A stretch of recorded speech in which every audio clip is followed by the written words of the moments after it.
இந்த ஒரு விஷயம் மட்டும் நீங்கள் தெளிவாக தெரிஞ்சிருந்தீங்க அப்படின்னா இந்த மாதிரி கூட்ட நெரிசலில் உயிர் தப்பிக்கிறதுக்கு வாய்ப்பு இருக்குது. நீங்கள் போன கூட்டம் திடீர்னு நெரிசல் ஆயிடுச்சு, நடுவில் மாட்டிக்கிட்டீங்க அப்படின்னா என்ன பண்ணணும் அப்படின்னா, உங்களோட 2 கையும் இந்த பாக்ஸிங்கில் வைக்கிற மாதிரி 2 கையும் மடக்கி இப்படி வச்சுக்கணும். இப்படி வச்சுக்கிட்டீங்க அப்படின்னா ஓரளவுக்கு இந்த கூட்டம் சேர்ந்து கொடுக்குற அழுத்தம் உங்கள் நெஞ்சை ரொம்ப அழுத்தாமல் இங்கே ஓரளவுக்கு மூச்சு விடுறதுக்கு கொஞ்சம் ஸ்பேஸ் இருக்கும். கூட்ட நெரிசலில் நடுவில் மாட்டிக்கிட்டிங்கன்னா ஒரு அலைக்கு நடுவில் மாட்டின மாதிரி தான். உங்களால் பிடிச்ச டைரெக்ஷன் போகலாம் முடியாது. அந்த அலை எப்படி சாயுதோ அதே போல் தான் உங்கள் உடம்பும் போயிட்டுருக்கும். கூட்ட நெரிசல் நல்லாவே டெவலப் ஆயிடுச்சு அப்படின்னா உங்கள் கை கீழே இருக்குன்னா அந்த நெரிசலில் உங்களால் கையை மேலே எடுக்கவே முடியாது. அதனால் கொஞ்சம் கூட்டத்தில் இருந்தாலே எப்போதும் கையை முன்னே வச்சுக்கிறது ரொம்ப ரொம்ப நல்லது. இந்த மாதிரி கூட்ட நெரிசலில் எந்த அளவு ஃபோர்ஸ் இருக்கும், பவர் இருக்கும் அப்படின்னா, ஒரு இரும்பு கம்பியை வளைக்கிற அளவுக்கு, ஒரு கான்கிரீட் சோரை தள்ளுற அளவு கூட இதில் ஃபோர்ஸ் வரும். யாராவது அந்த எட்ஜில் மாட்டிக்கிட்டாங்க அப்படின்னா நர்சிங் இறந்து போயிடுவாங்க.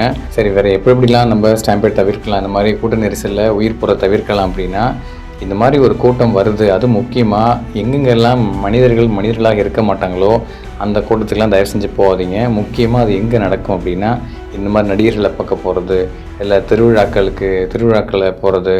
ஏன்னா நிறைய ஸ்டாம்பேட் இந்தியாவில் நடந்தது பார்த்திங்கன்னா, இந்த மாதிரி மத்திய பிரதேசில், யூபி, பீகார்லாம் பார்த்திங்கன்னா கோயில் திருவிழாவில் தான் அந்த மாதிரி நடந்திருக்குது, இல்லை இந்த மாதிரி கூட்டம் போடுறப்ப நடந்திருக்குது. அப்புறம் இந்த மியூசிக் கன்சர்ட்டு, கிரிக்கெட்டு, இந்த மாதிரி கேம்ஸில் ரீசெண்டாக பெங்களூர் நடந்ததுலாம் அந்த மாதிரி தான். இந்த மாதிரி ஏதோ ஒரு கூட்டம் ஏதோ ஒரு நேரோ பார்த்த வழியாக அவங்க போக ட்ரை பண்ணுறப்போ எல்லாரும் ஒரே சமயத்தில் போய் முண்டி அடித்து போகிறப்ப தான் இந்த கூட்ட நெரிசல் ஏற்படும். ஆல்மோஸ்ட் எல்லா கூட்ட நெரிசலையும் அதிகமாக இறந்து போகிறது பார்த்திங்கன்னா பெண்களும் குழந்தைகளும் வயசானவங்களும் தான். முக்கியமாக இந்த மாதிரி பெரும் கூட்டங்களுக்கு சின்ன பசங்களையோ வயசானவங்களையோ பெண்களையோ அழைச்சிட்டு போகிறத தவிருங்க. இந்த மாதிரி ஒரு கூட்டத்துக்கு போகிறீங்க, அந்த கூட்ட நெரிசல் கொஞ்சம் கொஞ்சமாக அதிகமாகுது, நீ நடுவில் இருக்கீங்கன்னா அதை முதலே சென்ஸ் பண்ணி கொஞ்சம் கொஞ்சமாக கூட்டத்திலிருந்து வெளில வந்துடுங்க. அதுதான் சேஃபு. இல்லை நீங்கள் போகிற கூட்டம் ஒரு நேரோ பாதை வழியாக போகுது அப்படின்னாலும் நீங்கள் அந்த கூட்டத்திலேருந்து வெளில வந்துடுங்க.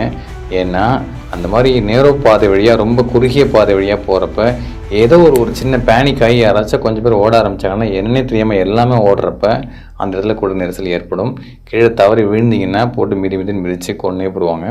அது அடுத்து முக்கியமாக இந்த மாதிரி கூட்ட நெரிசலில் செவத்து ஓரமாக இல்லை கிரில் ஓரமாக போய் நின்னீங்கன்னா, சப்போஸ் கூட்ட நெரிசல் ஏற்படுதுன்னா கிரில்லோட வச்சு நசுக்கி சட்னி ஆக்கிடுவாங்க.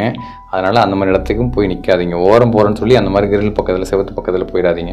அடுத்து நான் சொல்லப்படுறது ரொம்ப ரொம்ப முக்கியமான விஷயம். இந்த உலகத்தில் உங்கள் உயிரையும் உங்கள் உடம்பையும் தவிர முக்கியமானது, அதோட உயர்ந்தது எதுவுமே இந்த உலகத்தில் கிடையாது.